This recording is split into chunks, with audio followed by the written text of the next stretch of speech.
Maybe the what I would say as a third thing is we have our own models for expected threat and expected goals. So we use our own modeling competencies. And the fourth one, I think that makes us different is it's not in Q, but it's the team. That we have trained data analysts and video analysts on our team. So when we put together a report. Hi everyone, and welcome back to the Sporting Global podcast. And today I'm here with Tamas. And Tamas, first of all, thanks for taking the time. How's everything going these days? Very good. My pleasure to work with you in this podcast. And Absolutely. For the questions. Well, it's going to be a pleasure having you part of this, of course. And we're going to dive a little bit into your background, a little bit about, the special project, or I mean, maybe not so special, but at least a very interesting project with Cube. Of course, a little bit about your experience, some tips you have, and advice as well as always. But why don't you talk a little bit about your background and a little bit about, how your journey in the sport industry began? Take us a little bit through your story and how it all started for you. Okay. When I'm from Hungary. I'm from Budapest. I'm an economist. But first of all, I must mention my father, because when I was 8 years old, he was the one who took me to the first football game. Nice. That was Ferencváros playing against Aarhus, a Danish team. Mm-hmm. That was back in the 80s, so quite long ago. Right. I still remember the score, and it was a really fantastic experience for me. Yeah. And I was a regular fan of Ferencváros, biggest team in Hungary. Yeah. And when I jumping forward a little, when I started the University of Economics in Budapest. From one of the management courses, we have to put together a study on our own, and my one was about the National Basketball Association. That was early 90s, middle of the 90s, and after very shortly after that, I ended up in the sports management faculty of the university. So that was a minor degree. My main degree is from finance, and minor is from sports management. Right. And also after the university, when I was young, I worked on the national team games as a representative of some of the sponsors, and it was really a nice experience. Right. And basically, I always loved sports, and I studied sports. Right. And the main thing came when Henrik Hegedűs, who is now in charge of data analysis at the Hungarian Football Association, he just we happened to meet like 10 years ago. Right. And immediately started to talk about football. And basically, since we knew each other, that gave me some opportunities to work with Henrik on some occasions. We invited Jonathan Wilson to do an audience meeting in Budapest. Right. And for example, we watched the Hungary against Albania game together with Jonathan Wilson, and step by step, I went into sports again, and then I met Attila like 4 years ago, who is the owner and founder of Cube, and since then we work together. That's awesome. Yeah, I mean, it's kind of like the beauty of sports, right? It's kind of like a common ground between people, and absolutely starting point, for conversations, and also in your case, right, business, which is always good too. And it's what makes this industry and this sports as well so fascinating sometimes, in the way connect people. And yeah, unfortunately, and I told this to the guys in Cube that fortunately this is never going to be a true capitalist enterprise. Anything around football, or if there will be one, it will be a problem because yeah, it's always spiced up with people's love of sports. Right. That gives I think something new in compared to normal work experiences. Yeah. Very passionate. Exactly. So obviously you're the associated partner at XFB Analytics. You're obviously working close on Project Cube. What are some of your key responsibilities and tasks that you have in the company? It's a quite small team of 20 people. Yep. Most of them are IT developers, but the rest of us, basically, in most of the small companies, we do everything. Right. So yeah, so definitely I'm taking on cleaning the whiteboard before the meetings and doing everything. But mainly I now focus on business development and the development of the product. We are a mixed team of IT and football people, and I am neither of them. So I'm an economist, but I have a background in risk management for financial institutions and operational risk management for every kind of companies and some controlling. So I'm pretty much close to how to manage a company and how to do modeling. Right. I try to make use of these competencies at the company, but I participate in sales meetings as well as specification of integration solutions for our company. So Right. for our the classic of wearing multiple hats, you know. yes, and it's much more comfortable for me than working for just one specific thing, because Right. I have an overview of the whole thing. And in a way, football clubs are still very similar to enterprises. It is. So it is. they also have these multi-hat people. Yeah, it's a very common staff. thing in the sport industry, you know, and football industry for sure as well. Even though I would say football industry is, you know, the one that are much more professionalized now, so it's kind of like becoming larger and larger, more, you know, segregated in that sense. But let's move on a little bit on, you know, the Project Cube, you know, and obviously one of the key projects here at XFB Analytics. Talk a little about, you know, what is Cube, about the football analysis system, and a little bit about, you know, how it came to life. Okay, we started to work 4 years ago with the Hungarian Football Association. They were partnering with Instat as a data provider at that time, and our task was to develop reports based on Instat data. Okay. So what they were missing is people who understand football and can let's see, develop reports from Instat raw data. And, since then, the Hungarian Football Association moved to Wyscout, and they use Catapult, and they have a lot of workaround systems for sleeping data and so on. Right.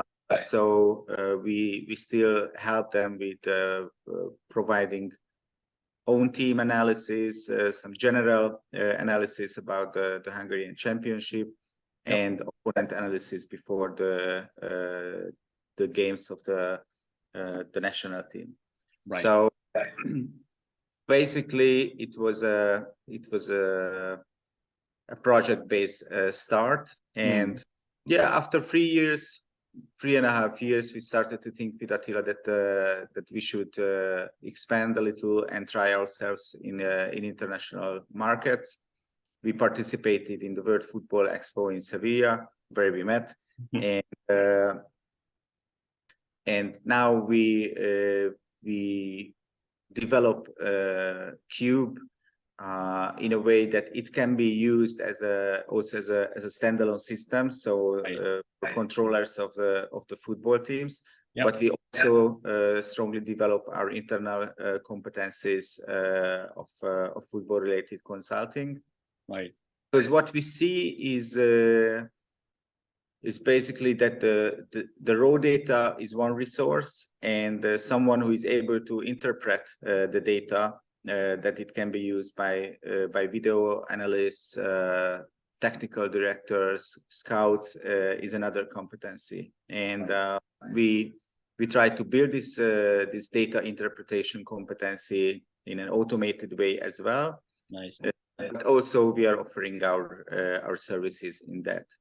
Since these subscriptions and the computers and the trained staff, these are all expected things, and what our business model offers for clubs is that they can start a low profile data analysis function and see whether it gives them a new edge in the competition or not. So it's we offer the starting low, a quite comfortable starting position. Then it's always from economics we use the make or buy decision, and since the big clubs started this data analysis function first, they started to Leicester and Liverpool. They started to build their own competencies. So was making the function, but now you can also buy it. And since the smaller clubs have a more risk-averse approach, I think it makes sense to hire us and start the data function with a lower cost with us. Right, and obviously, they don't have the time and resources to build their own, right? Like as the big clubs have, right? So they kind of have to look a bit outside, and then sometimes it's just a bit tricky to kind of, do we want to use the same system as the big club that they own? Maybe they get some insights. There's always data protection, insights, football secrets, right? Like that they always try to hide in this sense. But talk a bit about what makes Cube different, from other football analysis systems, and what have been some key outcomes of clients that you had using the system so far? Okay, I think the most important thing is that we try to use indicators and descriptive data that is closer to functional competencies of football than just the raw data. So we have built an indicator system based on the 500 plus basic indicators of Wyscout and InShot. And so we built an indicator system that describes things like efficiency of dribbling or final involvement or tackling skills. So we try to describe football to be understandable by the football guys. Just for raw data of what was the average length of a progressive pass of a midfielder, there are not real life consequences that or real life experience can be drawn from this data. Since we have this indicator system, we can describe team style, team efficiency, player style, and player efficiency. And regarding player style, that's the second thing, that we have developed a profile system, which describes not only the physical position within a team structure, but also a playing style of a certain position. So, for example, we differentiate 4 styles of a striker, depending on whether he's more like a target man or a pressing forward, or a creative striker. And we use it based on a weighting system and based on what a player attempts to do on the field. Okay. Most of the data that is used is used for player performance description. Yeah. And for the profiling, we don't really care really how efficient was a certain player, but we try to measure what he tries to do on the field. Right. And based on that, we categorize them into different styles, and that makes sense from a scouting point of view, from a team management point of view. And it's easier to narrow down searches when you're not only searching for strikers with good performance indicators in a certain price range. Yeah. But you can also narrow down that, okay, for your team style, you need a target type of striker and not like a creative forward. Right. So it's easier to do your shadow team from the scouting list. Makes sense. And maybe what I would say as a third thing is we have our own models for expected threat and expected goals. So we use our own modeling competencies.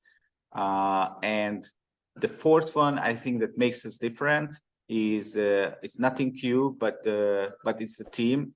That we have trained data analysts and video analysts on our team. So when we put together a report for a client, we also do a first round of validation, whether what we see from the data can be seen from the videos as well. Right. So it's what we aim for is to be a good outsourced data team of a club that also does some video-based validations.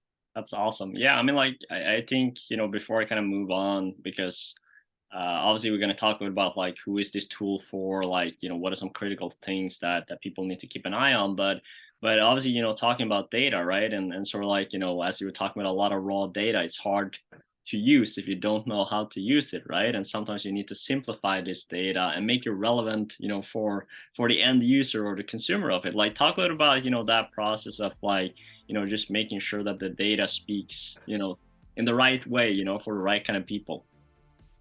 Absolutely. And I think a lot of times data, and that's not only true for football, but for each industry and each area of our life, data comes in with an image of the new solution to all of the problems. And as a messiah, it comes into a lot of like database sales or database risk management, and every kind of area of life is coming through now. And I think it happened football as well, that it was somehow over positioned to where it is really. And what we see is that data it saves you a lot of time, first of all, and can enlighten some of the areas that you need development in, or that can give you a competitive edge in sports. Sure. But definitely, it's like we would say that it's 50% data, 50% experience in football. So it's not a single solution, and it's a very complicated one. That's why you need analysis. Right. So in a way, we would say that we are more speeding up things, and we are seeing all the events on the pitch, while coaches and the scouts, they have the eye, they have the experience to what's going. But 50 years ago, it was like 100 data that was available for one game, and you could see it all in the newspaper. Now it's about 3 million for one game, and but there is no coach who sees these every single moment of play. Right, and then I guess in a sense too, is like, how valuable are each of these 3 million points, right? Like data points. Obviously, some are more important than others, as you were talking about in terms of like play style, performance and stuff like that. But if we go a little bit, into the tool, who is it, targeted towards in the industry? Obviously, the football industry. And why is it critical, for someone that wants to work with football analysis to learn, these kind of tools, how to utilize data, how to kind of utilize football analysis tools? Talk a bit about, why this is important now moving forward in the industry. It's a good question. Above all, I would say that the previously mentioned development, that there is data and technology available. Right. Whenever it happens to an industry, it's a little bit transforms the whole thing. And players who start late or just are too conservative can become obsolete in a very little amount of time. Right. It's a new level of competition, or a new area of competition in football. It's a very interesting industry in a sense that the owners and the players and the coaches, so everyone is much more performance oriented than any other industries, because right. It's not only a capitalist enterprise that wants to be good, like a car company. Yep. The mission is much more critical, and they try to use every single resource to win a championship or to win a city derby game. Right. And so they will use, well, we know it from the Italian scandals and whatever club you see, even Ferencváros, really every single resource is used to win a football game. Right. The legal ones and the illegal ones. It's a nice history. It has a critical importance to win. Right. And I think since technology appeared and data is there, and there are a couple of the first real life examples of Leicester, Liverpool, Brentford, Salzburg, that technology can give you a competitive edge. Yep. Everybody follows. Whoever is not following is probably going down. So it's not these are not the days of conservative team managements. You must use technology. So I think it's basically for everyone. It's a must. But also, as I mentioned before, it's not a single solution. It's a good compulsory, not compulsory, but an auxiliary resource of a football. Yeah, and I mean, like, obviously, who would you say kind of like are the typical people in a football club that are using, Cube in their analysis? Like, is it coaches? Is it scouts? Like, what kind of roles are you usually kind of working with that kind of use these tools as okay, this is one of their main pain? I also know, players, sometimes they come in, they take a look at their data with the coach and stuff like that. But talk a little bit about like who are the primary users, in the football club that are using this tool. I think a digitalized football club, a data analyst is in most cases has a relationship with the technical director or the sports director, the scouts and the video analysts. Right. And they are the ones who then first give the information to the coaches or the players, and try to find solutions together with them. There are examples like the leagued players who like to see the data and who are reading the data.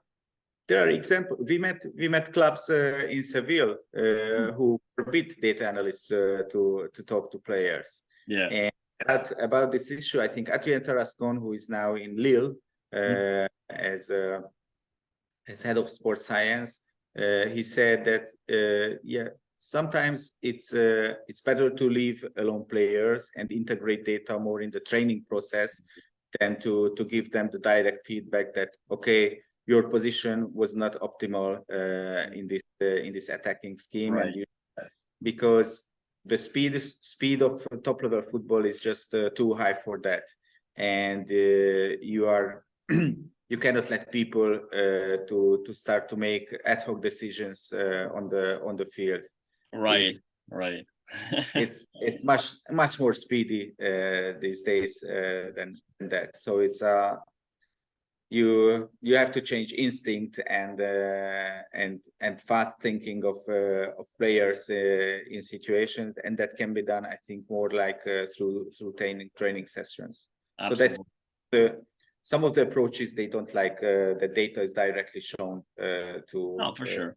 For sure. I think, at a general players. level, there's always better to kind of like let the players, focus on the field and recovery and do their job there, right? And then the team around, kind of, utilizing the data as a resource, right? To extract that for the players. But as you know too, there's always a few players, that likes to have their fingers a bit more involved in the pieces. But it's also for, I guess in a sense for educational purposes, right? To learn a bit more and maybe thinking ahead, right? Where are they going to go next? Some of the players tends to, go into the coaching side, maybe analytics, stuff like that. Yeah. So obviously it's good to see kind of like the utilization of it, right?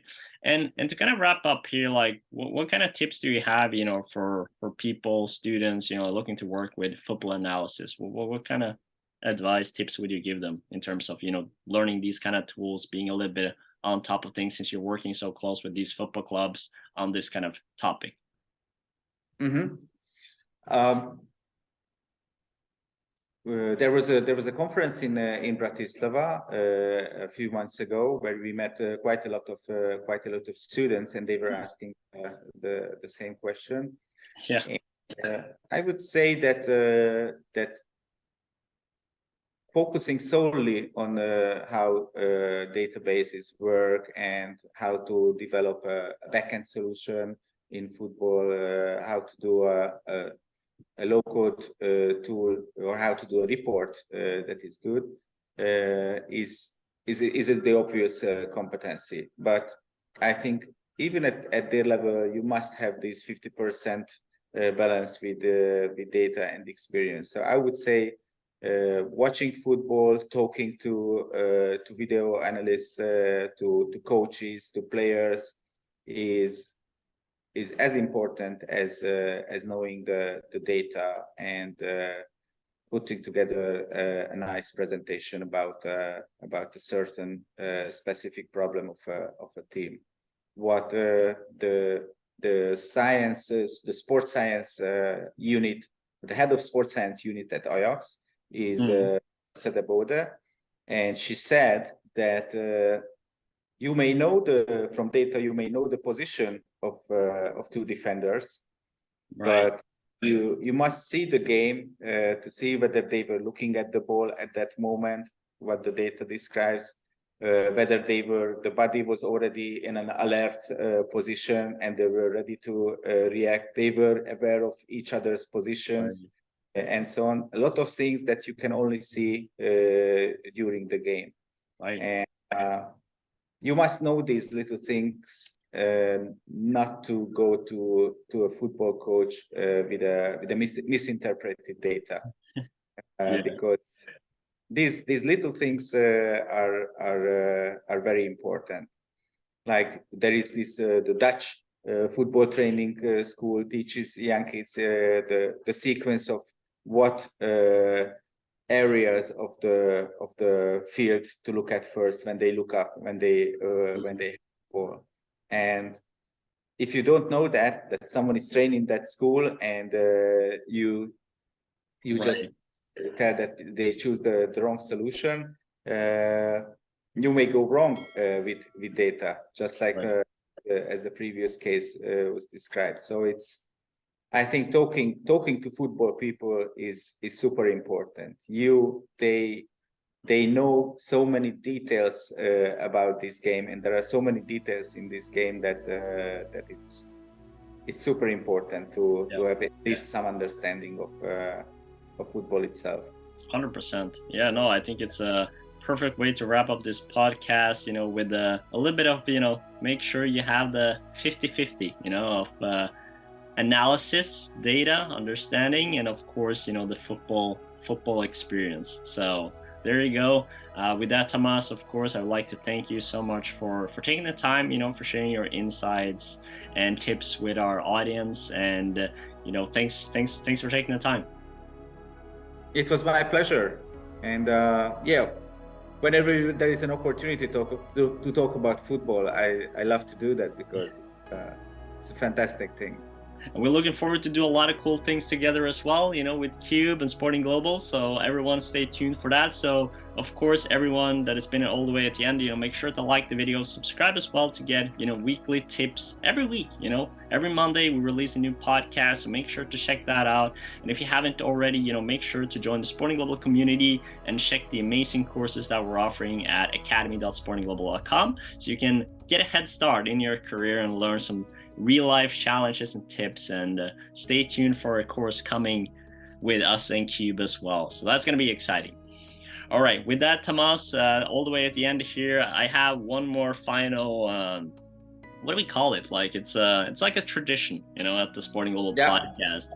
So I have to teach you a little bit Norwegian. So as well, go ahead. Yeah. So with every video we do, we always finish with "Vi snakkes," which means see you later in Norwegian. So that's what you have to say. Vi snakkes. There you go. Easy. All right. That's it. Okay, then in return, Hungarian is a tough language. Yeah. So we say it viszontlátásra. Viszontlátásra. Viszontlátásra. Viszontlátásra. Perfect. All right. Thank you so much, Tamas. Thank you. Thank you. It was my pleasure. All right. Bye-bye. Bye.